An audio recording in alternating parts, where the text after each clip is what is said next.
শুরুতে যে খবর আমরা নজর রাখবো, 2025 শুরু হচ্ছে দেশ জুড়ে এসআইআর। 30 সেপ্টেম্বরের মধ্যে এসআইআর এর প্রস্তুতি শেষের নির্দেশ দিয়েছে জাতীয় নির্বাচন কমিশন। অক্টোবরেই জারি করা হতে পারে এসআইআর এর বিজ্ঞপ্তি। সব রাজ্যের সিইওদের নির্দেশ নির্বাচন কমিশনের। 2025 শুরু হচ্ছে দেশ জুড়ে এসআইআর। 30 সেপ্টেম্বরের মধ্যে এসআইআর এর প্রস্তুতি শেষের নির্দেশ। প্রস্তুতি শেষ করার নির্দেশ জাতীয় নির্বাচন কমিশনের। অক্টোবরে জারি হতে পারে এসআইআর এর বিজ্ঞপ্তি। সব রাজ্যের সিইওদের নির্দেশ নির্বাচন কমিশনের।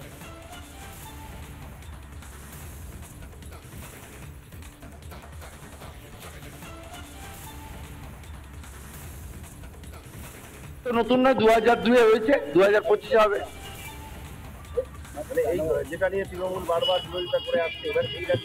তৃণমূল বিরোধিতাও করে, আবার বিএলএ টুর লিস্টও জমা দেয়। এসআইআরটা আমার বিষয় নয়, আমাদের পার্টির বিষয় নয়। এসআইআর নির্বাচন কমিশনের বিষয়।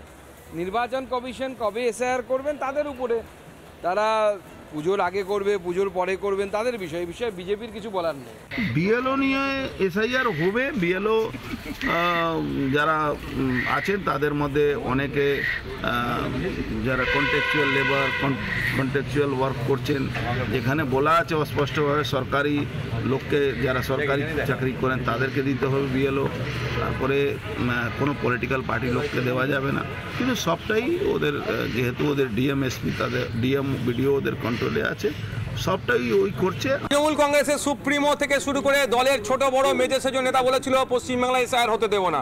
তারা আজকে কোথায়? মানে একদিকে বলছে স্টেজে এসআইআর হতে দেবো না, আর উল্টো দিকে চিফ সেক্রেটারি নিদান দিচ্ছেন, নির্দেশ দিচ্ছেন দ্রুততার সাথে এসআইআর যাতে হয়, সেই জন্য 600 শূন্যপদ পূরণ করতে হবে। যে তৃণমূল কংগ্রেসের এই দ্বিচারিতাকে একটু দেখুন তো, রাখবো আমরা গণতান্ত্রিক প্রক্রিয়ায়, যেমন মাঠে ময়দানে তার গণতান্ত্রিক প্রক্রিয়ায় জবাব দেবো, আইনি মাধ্যমে জবাব দেবো।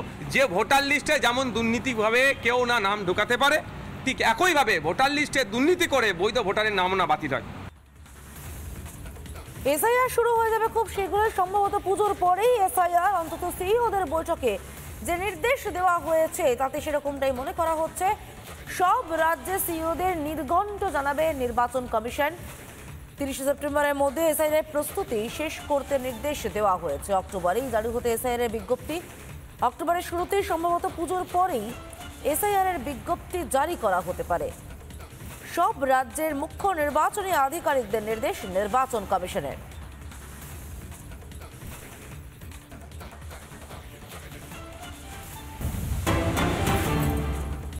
নানা ধরনের কন্টেন্ট দেখার জন্য লাইক করুন, শেয়ার করুন আমাদের ফেসবুক পেজ, সাবস্ক্রাইব করুন আমাদের ইউটিউব চ্যানেল। পাশাপাশি অন্যান্য ব্রেকিং নিউজের জন্য অবশ্যই চোখ রাখুন রিপাবলিক বাংলায়।